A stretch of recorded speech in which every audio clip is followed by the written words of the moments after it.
శరత్ గారు judgement copy చూసారా?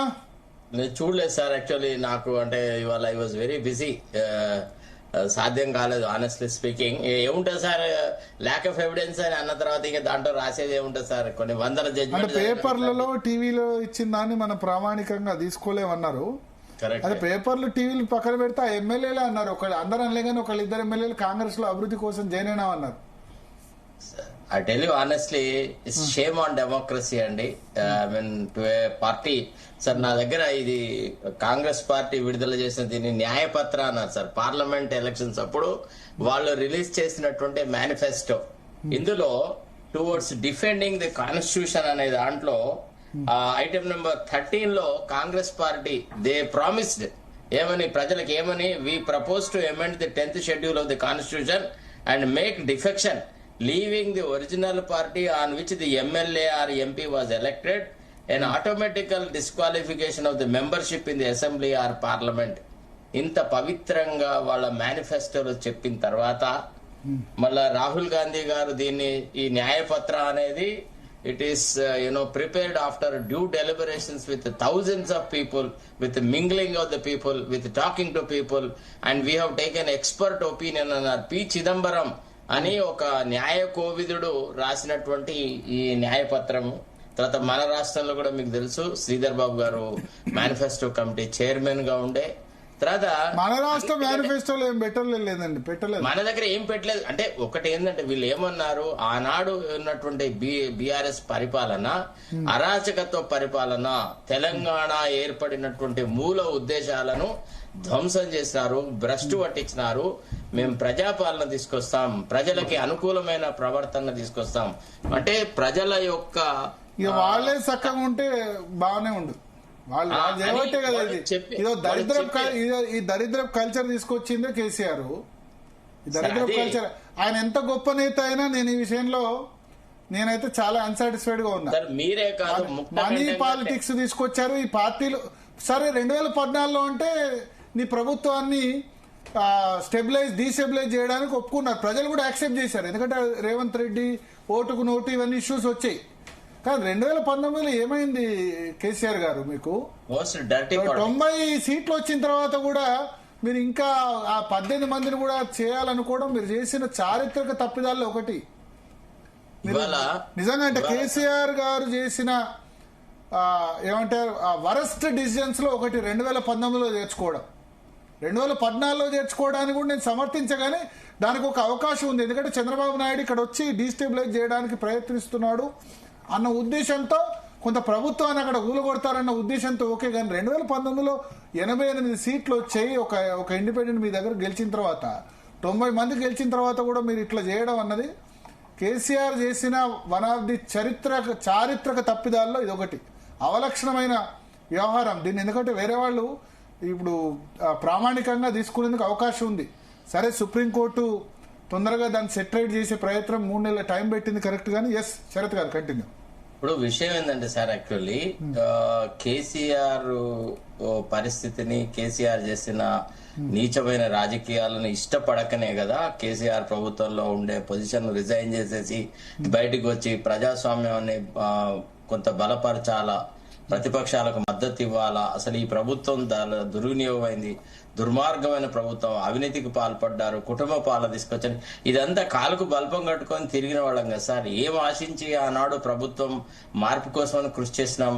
మేమేదో చేతులు ముడుచుకొని పోయి కేసీఆర్ పార్టీలో చేరో, లేకపోతే ఎన్నికలప్పుడు ఓ పార్టీ, ఎన్నికల తర్వాత ఒక పార్టీ, ఇట్లాంటి రాజకీయాలు చేయలే కదా సార్. మొదటి నుంచి కూడా ఒక వ్యవస్థలో కొన్ని మూల సూత్రాలు అనే దానికి కట్టుబడినాం. తర్వాత రెండోది భరత్ గారు, I was a live witness to the 10th schedule లోక్సభలో ప్రవేశపెట్టినప్పుడు రాజీవ్ గాంధీ గారు లోక్సభలో ఏం మాట్లాడినారు, ఏ రకమైన వాతావరణం జరిగింది అంటే యాక్చువల్లీ 400 మంది ఎంపీలు ఉన్న దశలో అప్పుడు times of India editor Girish Jain, తర్వాత కమలాపతి త్రిపాఠి వీళ్ళిద్దరూ రాజీవ్ గాంధీని కొంత ఇరకాటంలో పెట్టే పరిస్థితి ఏర్పరిచినారనమాట. రాజీవ్ గాంధీకి ఒక అపోహ ఏం సృష్టించారంటే 400 మంది ఎంపీలను కంట్రోల్ చేయడం కష్టం, వీళ్లలో కనుక చీలిక వస్తే మనకు చాలా ప్రమాదం అవుతుంది. కాబట్టి ఆ రకంగా కూడా దీన్ని ప్రొటెక్షన్ ఫోర్స్ గా, ఒక ప్రొటెక్షనిస్ట్ ఐటమ్ గా టేకప్ చేయాలన్న సలహా ఇస్తే ఆ ప్రకారంగా మనకి 10th షెడ్యూల్ తీసుకొచ్చిన. ఏది ఏమైనా 10th schedule is a laudable step. అసలు భారతదేశంలో ప్రజాస్వామ్యం స్థిరీకరించడానికి తీసుకువచ్చినటువంటి ఒక మహద్ అవకాశం, ఒక అద్భుతమైనటువంటి చర్య అండి. రాజకీయాల్లో నైతిక విలువలు ఉండాలని చదువుకున్నవాడు, ప్రజాస్వామ్యం మీద నమ్మకం ఉన్న ప్రతి వ్యక్తి ఆశిస్తారు. కాకపోతే కేసీఆర్ ఏదైతే దుర్మార్గ పని చేసినారో, ముక్తగడ్డంగా తెలంగాణ రాష్ట్రంలో అందరూ విమర్శించినారు, అందరూ ఖండించినారు. దానికి తోడు ఇప్పుడున్న ముఖ్యమంత్రి అప్పటి పిసిసి అధ్యక్షుడుగా ఆ పార్టీ మార్చిన ఎమ్మెల్యేలను రాళ్లతో కొట్టాలా, అది ఇది అని రకరకాలుగా మాట్లాడినాడు. ఆ తర్వాత ఏం జరిగింది? ఇప్పుడు వీళ్ళని దేంతో కొట్టాలి మరి? అదే కదా నేను అనేది. అంటే ఏమైందంటే యాక్చువల్లీ ఏ పార్టీ జెండాను, ఏ పార్టీ సిద్ధాంతాన్ని, ఏ పార్టీ ఐడియాలజీని నమ్ముకుంటూ ఎవరైతే పార్టీలో సంస్థతో పాటుగా ఎదగాలనుకుంటారో అట్లాంటి కార్యకర్తలను అందరినీ వమ్ము చేసేసి సర్వనాశనం చేసి, ఫర్ ఎగ్జాంపుల్ ఇప్పుడు మానవరాయ్ కనపడతా ఉన్నాడు. Is eligible for MLA ticket. ఆయనకి ఇస్తే ఏం పోతుండేది? ఆయనకంటే యోగ్యుడైన వాడు, ఆయనకంటే అనుభవదారుడు, లేదా పార్టీకి నిబద్ధత గల వ్యక్తి ఎవరుండే? పాపం ఆయనను కూడా ఇరకాటంలో పెట్టారు. ఒక రకంగా ఆయనే కాదు, ఇంకా చాలా మంది ఇట్లాంటి దళిత నాయకులను ఎంతో మందినే రేవంత్ రెడ్డి ఒక రకంగా ఇరకాటంలో పెట్టి రకరకాల వ్యవస్థలు సృష్టించినాడు. పరిపాలనలోకి రావడానికి ఎన్ని చేయాలో గన్ని చేసినాడు. మేము మొదటి నుంచి నాకు నా ఓన్ అపోహ ఉంటుంది, అరే ఈ రేవంత్ రెడ్డి లీడర్షిప్. అందుకని మేము ఆయన మొదటి నుంచి చూస్తున్నాం కదా sir. I was involved in many affairs. ఆయన ఓటుకు నోటు కేసు కానీ, ఆయనను అరెస్ట్ చేయించడంలో కానీ I was the special government pleader at the time. I use to see what kind of morality this gentlemen he's got అనేది. అయితే విషయం ఏంటంటే ఇప్పుడు స్పీకర్ ఏదైతే పని చేసినాడో, ఏ తీర్పు అయితే ఇచ్చినాడో, ఇక భవిష్యత్తులో కూడా అసలు ఇక ఈ యాంటీ డిఫెక్షన్ లా గురించి మనం మాట్లాడదు సార్. ఇక ఎవడు ఇష్టం వచ్చినట్టు వాడు, ఇక పార్టీ లేదు, సిద్ధాంతం లేదు, నిబద్ధత లేదు, ప్రజాస్వామ్యం లేదు, ఇక ఇష్టం వచ్చినట్టుగా గాలివాట వ్యవహారాలే జరిగేటట్టుగా చేసినాడు. తర్వాత అతను ఏదైతే మీరు చెప్పినారు కదా, ఇది పత్రికల్లో వచ్చిన వార్తల్ని మనము పరిగణలోకి తీసుకోవద్దు అది ఇది అని. మరి అది ఏ రకమైన కాన్సెప్ట్ నాకు అర్థం కాదు. ఇప్పుడు పత్రికలలో ఏది పడుతుంది మాట్లాడి నేను అట్లా అనలేదు అని చెప్పే రోజులు కాదు. ఇప్పుడు సీఎం కార్యాలయం నుంచి అఫీషియల్ గా ప్రెస్ రిలీజ్ ఇచ్చారు. అదే కదా కాంగ్రెస్ లో కండువా చర్య తీసుకున్నారు. అది కూడా అది కదండి, రాహుల్ గాంధీ స్వయంగా కండువాలు కప్పాడండి. The worst part of it is Rahul Gandhi స్వయంగా కండువా కప్పారు. మేము పార్టీ అంటే నియోజకవర్గ అభివృద్ధి కోసం పార్టీలో చేరుతున్నాను. సరే, కొంతమంది విషయంలో ఒక సాకు చెప్పొచ్చు, ఏమని వాళ్ళు ముఖ్యమంత్రిని కేవలం నియోజకవర్గ సమస్యల గురించే కలిసినారు అది ఇదని. కానీ but what about Pocharam Srinivasa Reddy? వాళ్ళ ఇంటికి వెళ్లి భోజనం చేసేసి ఆయన ఇద్దరు కలిసి ప్రెస్ కాన్ఫరెన్స్ పెట్టేసేసి పత్రికల వాళ్ళందరినీ బేవకూఫ్ చేశారు కదా. ఆయన ఏమన్నాడు? పోచారం శ్రీనివాసరెడ్డి, నా రాజకీయ జీవితం స్టార్ట్ అయిందే director of A cooperative bank, నేను కాంగ్రెస్ లోనే పుట్టినా అన్నాడు. ఇక కె కేశవరావు ఏమో నేను కాంగ్రెస్ జెండా కప్పుకునే చచ్చిపోతా అన్నాడు, లేకపోతే నాకు స్వర్గలోకం దొరకదు అన్నాడు. ఏంటి సార్ అసలు యాక్చువల్లీ ఏ దశలో? కె కేశవరావు బాబు రాజీనామా చేశాడులేండి. రాజీనామా చేసి అభిషేక్ మను సింగ్ ఇచ్చాడు.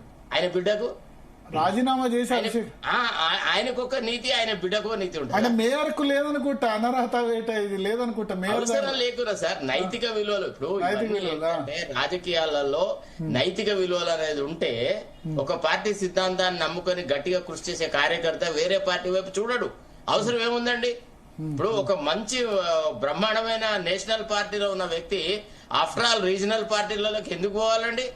ఫర్ ఎగ్జాంపుల్ దాసోజు శ్రవణ్ నాడు, లేకపోతే ఇంకెవరు ఉన్నారు కాంగ్రెస్ లో కొంత అవమానాల పాలై, కొంత నిర్లక్ష్యానికి గురై, నిరాదరణకు గురై పార్టీలు మార్చినారా లేదా? ఇప్పుడు ఫర్ ఎగ్జాంపుల్ స్వామి గౌడ్, ఇంకా ఇతరత్రమైనటువంటి వాళ్ళు వాళ్ళ పార్టీల నుంచి వాళ్ళు ఎందుకు పోయినారండి? అంటే పార్టీలలో ఎట్లా తయారైందంటే ఇప్పుడు డబ్బున్న వాళ్ళదే రాజకీయము. లక్షలకు లక్షలు, కోట్లకు కోట్లు పెట్టుబడులు పెట్టాలి, 100 కోట్లు సంపాదించుకోవాలి, ప్రభుత్వ భూములను కబ్జా పెట్టాలి, ప్రభుత్వ సంపదను కొల్లగొట్టాలి, దీన్ని రాజకీయం అని చెప్పాలి. ఇవాళ ఏ కార్యకర్తకు ఎప్పుడెట్లయితే వాళ్ళు మోడీ గురించి మనం మాట్లాడితే ఛాయ్ వాలా అది ఇది ప్రధానమంత్రి స్థానానికి ఎదిగాడు. ఇప్పుడు పార్టీ వాళ్ళ బీజేపీ అయితే కార్యవర్గ అంటే వాళ్ళ వర్కింగ్ ప్రెసిడెంట్ గా ఎలక్ట్ అయినాడు. ఆయన పేరు ఊరు ఎవరికి తెలియదు. అట్లాంటి ఆయనే వాళ్ళ పార్టీకి వర్కింగ్ ప్రెసిడెంట్ గా ఎదగగలిగినాడు. అదే రకమైనటువంటి నీతి కాంగ్రెస్ లో అమలు అవుతుందా?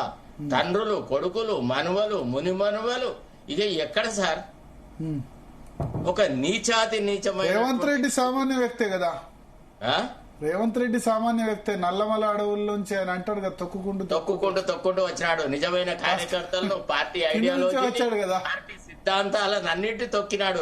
రోలర్ పెట్టి అంటే ఎటువంటి బ్యాక్గ్రౌండ్ లేకుండా వచ్చాడు కదా మన ముఖ్యమంత్రి కూడా. ఎవడు చెప్పినాడు సార్ బ్యాక్గ్రౌండ్ లేదని? ఎవడు చెప్పినాడు బ్యాక్గ్రౌండ్ లేదని? రకరకాల బ్యాక్గ్రౌండ్ ఉన్నది.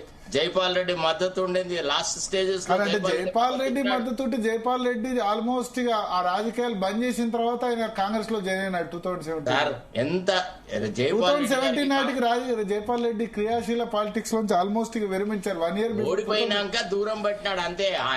ఆయన ఒకవేళ ఎంపీ అయి ఉంటే ఆయన ఇంకా క్రియాశీలకంగా ఉండేది. ఆయన ఓడిపోవడం వల్ల ఆ రకమైన వాతావరణమైనటువంటి సెక్లూజన్ ఆయనకు వచ్చింది. జైపాల్ రెడ్డి ఉన్నంత కాలం రేవంత్ రెడ్డి జైపాల్ రెడ్డిని తిడుతూనే ఉన్నాడు, సపోర్ట్ ఏం లేదు, ఇద్దరు తిట్టుకుంటూ ఉన్నారు. అలాగే సార్ ఇదంతా సార్ ఒక విషయం చెప్పన్నా, రెడ్ల రాజకీయం ఎట్లా ఉంటుంది అంటే పైకి తిట్టినా లోపల అందరు ఆలింగనాలే సార్. ఇవన్నీ ఉత్త బోగస్ మాటలు, ఇవన్నీ వేరే వాళ్ళకి చెప్పాలి. మళ్ళటి వాళ్ళకి చెప్తేటనే మనం రాజకీయాలను చాలా దగ్గర నుంచి చూసిన వాడు. ఇవాళ నిన్న sir I join in journalism some time in 1983. ఎంతో మందిని రాజకీయ నాయకులను చూసాను సార్, గొప్ప గొప్ప మహామేధావులను చూసినాను, గొప్ప నాయకులను చూసినాను కాంగ్రెస్ పార్టీలో. ఇంత నీచంగా రాజకీయ సంస్కృతిని, పొలిటికల్ ఐడియాలజీని బొందబెట్టిన వాడు మాత్రమే వెళ్ళాడు సార్. ఇప్పుడు రేవంత్ రెడ్డి వాళ్ళు ఉంటాడు, రేపు పోతారు సార్, ఇంకోళ్ళు ఎవరో వస్తారు, ఇంకేదో జరుగుతుంది, మార్పులకు గురవుతాయి. పార్టీలో ఎంతో మంది వచ్చినారు, ఎంతో మంది పోయినారు, అది వేరు. కానీ కాంగ్రెస్ పార్టీ యొక్క భవిష్యత్ ఏంది భారతదేశంలో? ఇవాళ కాంగ్రెస్ పార్టీ దినదినము తగ్గుతూ 3 రాష్ట్రాల వరకు వచ్చింది కదా. ఈ పార్టీ ఏమవుతుంది? భారతదేశంలో ఒక ప్రతిపక్షమే లేకుంటే మనం కూడా సోవియట్ రష్యా లెక్క టోటలిటేరియనిజం అయిపోతున్నాం కదా. నా బాధ అది. ఇప్పుడు రేవంత్ రెడ్డి మీద ప్రేమతో కాంగ్రెస్ పార్టీలో చేరినామా సార్? అన్నాడు కాదు. ఒక బలమైన ప్రతిపక్షం ఉండాలా, ఒక పద్ధతి ఉండాలా, ఒక రాజకీయాలు ఉండాలా, ఐడియాలజీ అనే దాన్ని నమ్ముకోవాలి. ఇప్పుడు పార్టీ కార్యకర్తలు ఎవరు సార్? అంత దళారీలు, కాంట్రాక్టర్లు, గుత్తేదారులు, అంత వాళ్ళే కదా తయారైంది. మానవతరాయ్ గారు పాపం ఆయన చెప్పండి, శరత్ గారు ఆవేదన విన్నారు కదా.